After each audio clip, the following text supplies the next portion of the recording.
Hello à tous et bienvenue sur ma chaîne. Moi c'est Jérôme. Il y a quelques années de ça, j'étais tétraplégique et sur cette chaîne, eh bien, je vous raconte mon expérience en espérant qu'il y ait des gens que ça aide à trouver la voie de cette fameuse résilience. Voilà pourquoi j'ai appelé cette chaîne Jérôme Résilience.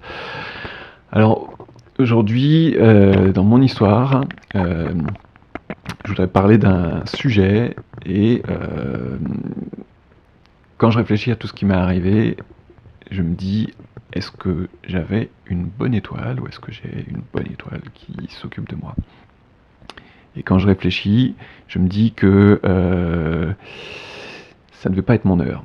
Et je vais vous dire un peu tous les trucs qui me sont arrivés où je me dis, non, là, il y a des choses... pourtant, je suis un hyper rationnel, un pragmatique, tout doit s'expliquer, etc., etc. Et là, il y a des choses, je n'explique pas complètement. La première chose, c'est que quand j'étais malade, donc en fait, j'étais en médecine générale, et donc la médecin elle avait dit ok, mais si votre état il se dégrade de trop, donc elle avait fixé des limites. Et à ce moment-là, on est obligé de vous descendre en réanimation, parce que en médecine générale, en fait, la nuit, il y a quelques infirmières qui peuvent passer de temps en temps, mais enfin, si vous faites un malaise ou quoi que ce soit, on vous retrouve le lendemain. Voilà. Donc, alors qu'en réanimation, en fait, vous êtes surveillé H24 au milieu tout le monde voit ce que vous faites tout le temps. Il y a des capteurs partout, donc voilà, on vous surveille en permanence. Donc, elle avait dit voilà, si vous respirez pas bien. Donc alors tous les matins j'étais là avec ce qu'on appelle le peak flow, c'est un truc, c'est pas le copain de Oli hein,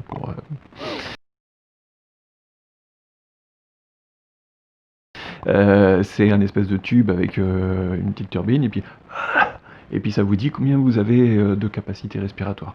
Moi j'étais descendu à 1 litre, c'est pas énorme 1 litre, hein, donc elle avait fixé une limite et tous les matins, tous les midis, tout ça, j'étais là, allez, je vais y arriver aujourd'hui. Ah non, bah, vous êtes en dessous de la limite. Ah non, je vais réessayer, je vous assure. Bon, et quand même, malgré tout ça, à un moment, j'étais en dessous de la limite. Donc ça, normalement, il y a 48 heures, je sais qu'ils ont discuté beaucoup en se disant, il faut qu'on l'intube ou la trachéo, et donc coma et réanimation. Et le deuxième truc qui faisait qu'elle hésitait vraiment à me garder, c'est que j'arrivais pas vraiment à appuyer sur la sonnette, en tout cas pas quand je voulais. Des fois ça me prenait une demi-heure, je pouvais plus faire ça, donc quelque part c'est dangereux. Bon, ça s'est passé comme ça, et puis finalement je suis resté dans le service. Et quelques années après, je suis retourné voir cette docteure pour lui dire voilà, vous avez eu le début de l'histoire, je vais vous raconter ce qui s'est passé derrière. Parce que ben voilà, ça peut vous servir. C'est pas des maladies qu'on voit tous les jours, mais peut-être il y a un retour d'expérience à faire, donc je suis allé la voir. D'ailleurs, petite anecdote, donc j'ai vécu allongé, hein, beaucoup de temps, donc il y a plein d'endroits, des gens que j'ai vus, moi j'étais à même pas 1 mètre du sol, donc pour moi c'était un médecin voilà, normal tout à fait. Et quand je l'ai revu, en fait elle est toute petite, toute petite. J'ai même pas reconnu, parce que quand t'es debout... Enfin bon, voilà, donc je suis retourné la voir, je lui ai raconté mon histoire, tout ça, super content. Et elle me dit, il faut quand même que je vous dise, voilà, sans aucune prétention, je pense que si vous êtes encore en vie, c'est parce que je vous ai pas descendu en réa. Ah ouais, tant que ça. Et là, elle m'explique, elle me dit, voilà, vu votre état, votre système immunitaire qui était en vrac, le moindre truc, ça pouvait très mal se passer. Et elle m'a dit, ben voilà, en réa, c'est quand même un milieu qui est très intrusif, il y a des tubes partout, il y a forcément d'autres microbes qui circulent et tout. Elle m'a dit, vous n'auriez pas survécu. Donc, voilà, la pièce, elle a tourné pendant 2-3 jours, et elle est tombée du bon côté, alors qu'elle aurait pu tomber de l'autre côté. Elle aurait sans doute dû tomber de l'autre côté, parce que la médecin m'a dit, après coup, si c'était à refaire, je le referais pas. Elle a pris un risque énorme. Si jamais il m'était arrivé quelque chose dans son service, elle aurait été responsable et tout ça. Donc je sais pas pourquoi, mais à ce moment-là, il y a quelque chose, il y a quelqu'un qui a dit c'était pas mon heure, et la pièce elle est tombée du bon côté. Et d'ailleurs au passage, je remercie Julie, la psy qui me suivait à l'hôpital, parce que je sais qu'elle est allée négocier. Voilà. Elle m'a dit, moi je suis le garant de son mental, pour son mental il faut que nanana nanana. Ça a dû être chaud, hein, parce qu'un médecin il prend pas une décision comme ça tout seul. Donc je sais que je dois ma survie à des gens qui se sont battus pour moi et qui ont pris des risques pour moi. Et ça, donc quelque part, je me dis, c'est peut-être le signe quand même qu'il y a une petite étoile. Deuxième truc où je me dis, il y a peut-être quand même une étoile, c'est que, je vous ai expliqué, normalement on fait un traitement, le traitement il vaut 50 000 balles, donc, et après c'est censé se calmer, et puis on est parti pour la phase de récupération où il n'y a plus rien à faire, 4. Et moi ça s'est pas passé comme ça, donc à un moment, question, qu'est-ce qu'on fait Houston, on a un problème. Ça ne marche pas, le traitement à 50 000 boules, il n'a pas marché. Et là, ma médecin a trouvé un neuro qui est juste fantastique. Il s'appelle Jérôme d'ailleurs, un passage, merci Jérôme. Qui lui a dit non mais il faut retenter. On remet 50 000 boules sur la table, alors que la première fois ça n'a pas marché, et on retente. Et clairement, si j'avais pas eu ce deuxième traitement, je ne serais pas là en train de vous parler aujourd'hui. Donc, comment ça se fait que voilà, on est tombé sur ce neuro là qui est je sais pas, mais bon, c'est encore une fois, j'ai un petit coup de boule, petit coup de balle. L'autre truc où je suis quand même passé pas trop loin, et ça j'en ai jamais parlé à personne, donc il y a peut-être des gens qui vont découvrir des trucs, mais j'ai fait une connerie. Une connerie, je pouvais pas deviner, mais il faut que je vous explique. En fait, quand je suis arrivé, donc je pouvais pas bouger. Et moi, quand je dors en chien de fusil, il faut que je mette la main sous l'oreiller, je me tourne, machin, etc. Mais là, impossible, impossible. Une fois qu'on vous a posé dans une position, vous en bougez plus. C'est le principe de la tétraplégie. Donc, je me suis retrouvé sur un matelas avec l'oreiller qu'on me mettait, que j'avais la tête comme ça. Et comme je pouvais juste bouger ça très vite, j'ai eu hyper mal au dos de partout. J'avais impossible de dormir, même avec les cachets, ça passait pas. Donc, la solution que j'avais trouvée, c'était de dormir à plat. Je leur demandais carrément de m'enlever l'oreiller, et finalement, je dormais allongé comme ça. Et c'était ce qui m'allait le mieux. D'ailleurs, au passage, je raconte un truc qui est hallucinant, c'est que j'attendais de m'endormir, et quand je m'endormais, en fait, je me sentais quitter ce corps qui bougeait plus, et reprendre un corps qui bougeait. Et toute la nuit, j'allais faire des activités, des trucs, j'allais marcher, j'allais faire du sport, et le matin, je me sentais re-rentrer dans ce corps, dans cette armure prisonnière. C'est un truc de fou, mais c'est comme ça que j'ai ressenti. Donc tout ça pour dire que pour dormir c'était pas facile et que je dormais à plat.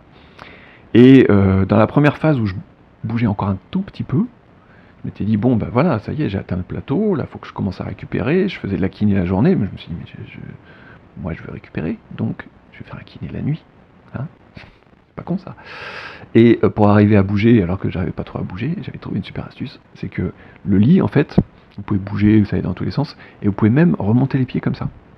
Et quand les pieds elles étaient plus hauts que la tête, finalement les jambes, j'arrivais à les faire glisser, et je faisais mes petits mouvements, et je remettais le lit dans l'autre sens, et hop, la jambe elle... Et je me disais super, tu fais de la kiné, c'est bien, c'est cool. Donc voilà, je faisais ces petits trucs là la nuit, en douce, en me disant t'es bien, t'es un warrior. Sauf que, comme je vous ai dit, à un moment, comme là ça marchait pas trop, sans trop le savoir, je me remplissais les poumons, et donc dans mes poumons il y avait de l'eau, de la bouffe. Et une nuit où je dormais à plat, je fais un rêve. Normalement dans un rêve, on meurt pas.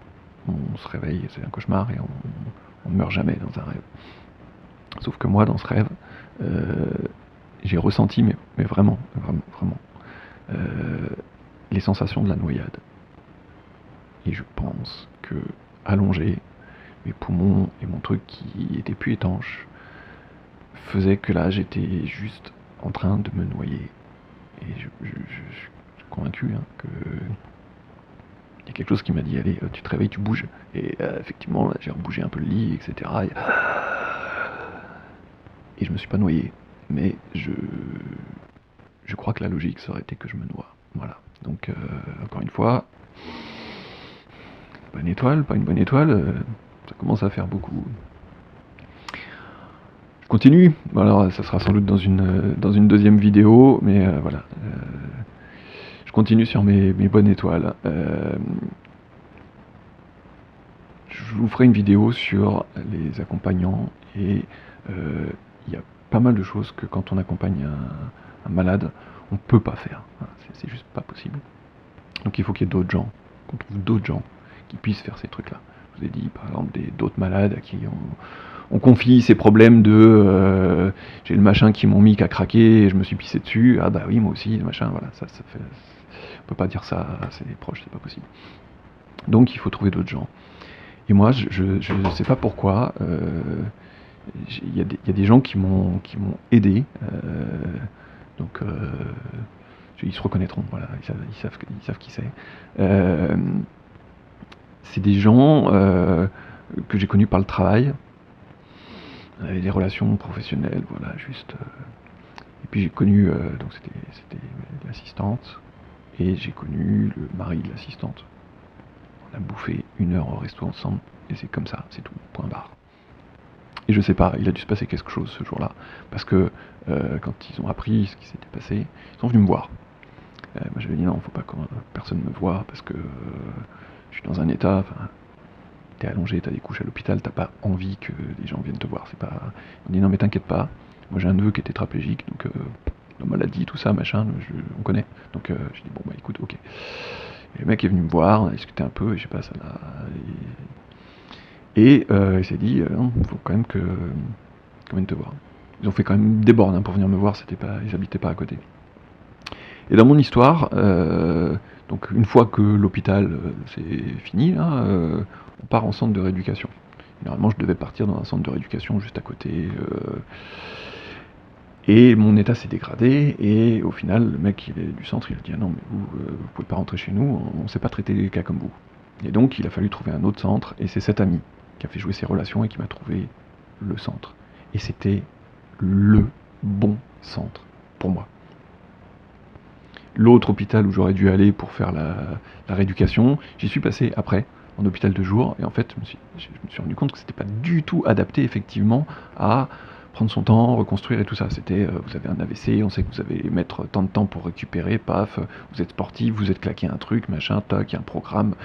Alors que le Mon Centre, c'était pas ça, c'était une famille, c'était des gens que, ok, c'est compliqué, mais on est tous dans la même galère, on va t'aider. Voilà, donc là encore, c'est méga coup de bol. Si je n'étais pas allé dans ce centre, je pense que j'aurais pas récupéré. Et pourquoi je suis allé dans ce centre? Parce que j'ai rencontré une fois un mec, il y a un truc qui s'est passé, et que c'est ce mec-là qui a fait en sorte de pouvoir m'aider à rentrer dans ce centre. Et plus que ça, après ils sont venus me voir toutes les semaines, en disant je t'apporte à bouffer. Qu'est-ce que tu veux manger? Qu'est-ce qui te ferait plaisir? Qu'est-ce que... Tu bois un coup, hein? Je t'apporte du vin. Et voilà.